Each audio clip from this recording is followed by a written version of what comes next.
The Nigerian government has deactivated biometric identification of human rights activists and former presidential candidate Omoyele Sowore. The documents deactivated include the activist national ID card, permanent voter card, international passports, and driver license. As a result of this, Sowore will not be able to use any of the national documents to carry out any transaction within and outside the country, as the cards cannot be read biometrically. President Muhammadu Buhari's regime is yet to give an explanation for the move. The latest attack on the activists by the Nigerian government came 2 days after Sahara reporters published an exclusive story revealing how a hacker had broken into the server of the National Identification Management Commission to steal personal information of over 3 million citizens. It also comes weeks after the government attempted to freeze Sowore'S bank account domiciled with Guaranty Trust Bank, a development officials of the financial institution confirmed. Recall that the activist accounts had first been frozen in August 2019 by the Department of State Services, Nigeria Secret Police, notorious for violating rights of citizens, after the agency claimed he received huge funds from United Arab Emirates to overthrow the Buhari regime. The allegation was later dropped when the DSS realized Sowore had never been to the United Arab Emirates. Can you imagine? That is what they do. So they were just forming all of those things, and the man was not. Hey. Well, in December 2021, the activist scored a landmark victory against the DSS over the seizure of his mobile phones and was awarded monetary damages of 2 million naira. However, the DSS has since refused to obey the court ruling, instead devising different tactics to eliminate Sowore, who has become a thorn in the flesh of the President Buhari administration. Despite accusing him of planning to overthrow Buhari's government by calling for a revolution, the Nigerian government has failed to prove its case against the activists in court. The government has adopted different means to keep the former presidential contestant out of circulation by confining him to Abuja through a court ruling and constantly harassing him. Sowore was first arrested by the DSS on August 3rd, 2019 for calling on Nigerians to take to the streets to protest against bad governance in the country. He was briefly released on bail on December 5th, but rearrested a few hours later on December 6th by DSS operatives while appearing for his trial in a case brought against him by the Nigerian government. He's been accused of insulting President Muhammadu Buhari and planning to bring down his regime. In all, Sowore spent over 4 months in detention despite two court orders directing his release on bail during that period. Observers around the world, including leading legal practitioners, have described the charges against the activists as frivolous and laughable.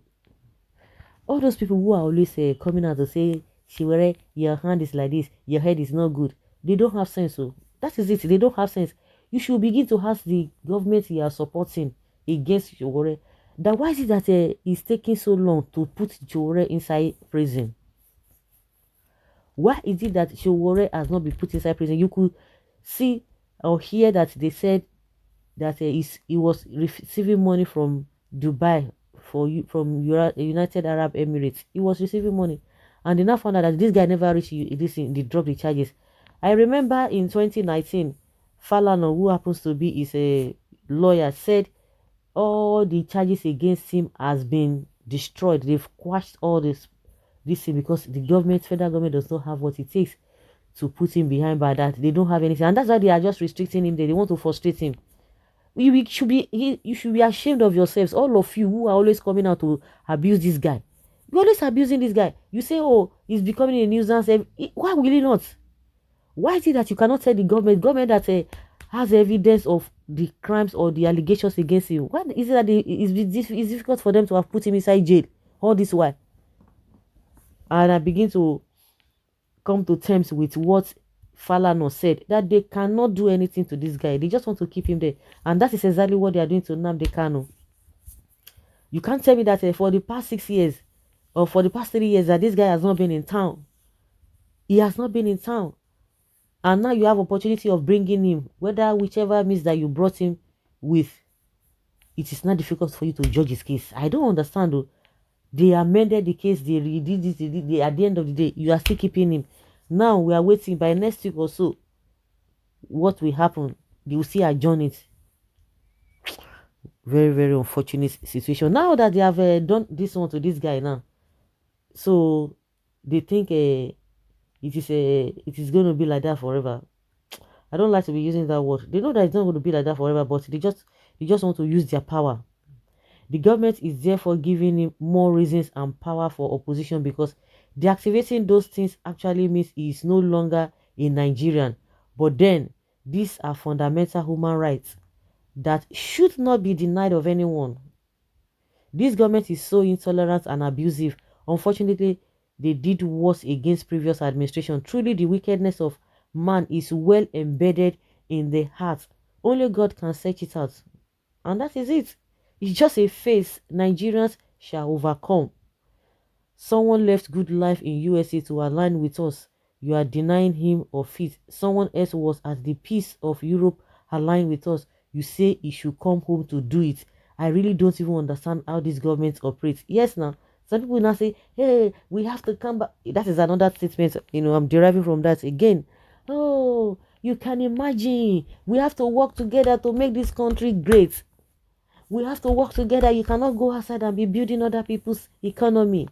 We have to do this and this and this and this and that. There's no place like home. If not that this guy, he get mind, don't forget to she will get mind. He get mind. How many people will be able to go through all of this? Nobody will want to have that. Do you think this guy is just a US resident? He's not and I know the reason why he is not a US citizen. His children and the wife, they are US citizens. But because he believes in Nigeria, so I don't want to, because if he gets that citizenship, believe you me, he will not be able to contest. They will say, everybody, let us work together. Now he's there now. He's saying the right thing. They will tell you, oh, you are the one that brought, he's the one that brought Buhari. Oh, this and this and that. He didn't bring anybody. If you do anyhow, you see anyhow. Now all of you who are saying that, oh, he works against Goodluck Jonathan, you want to tell me that the kind of life we were living in Goodluck Jonathan's time, that is how we ought to live. Now things are getting worse. You want to go back to that era. All of them put together. There's no how you want to say it. That means if you are still saying that, of course, we know everybody cannot operate at the same level. Even if you have some people who are doing good, you will see that some people, their level of goodness will be higher than some other. You see the same thing. You are doing evil. Whether your own is at 60% or your own is at 70%, all of you are doing evil. So we should not justify it. We should not justify all those nonsense that were happening and this guy was bringing them out. Now you are now saying because he was bringing them out, that is the reason why Buhari came on board. So all the things that they accuse Goodluck Jonathan of doing. So you didn't know that or you thought or you want to tell us that it didn't happen. That is where we are not getting it right. Instead of us to be thinking of how to move ahead, no matter what we are facing now, we should move ahead, not going back to what is not. You want to settle for substandard thing again, because where you are presently, the condition you are faced with presently is not palatable. Then you want to go back. That means you don't have what it takes. You don't even know what is good for you. Everybody come together. Let us build Nigeria. Somebody is coming again to build Nigeria. They will say, "Who's saying you? Your own is too much. Say no, be so that they do. Nobody go vote for you. Nobody go do this. Somebody will talk. They will come against it." So it's just this Nigeria is just self-deliverance. That is just the way I see it.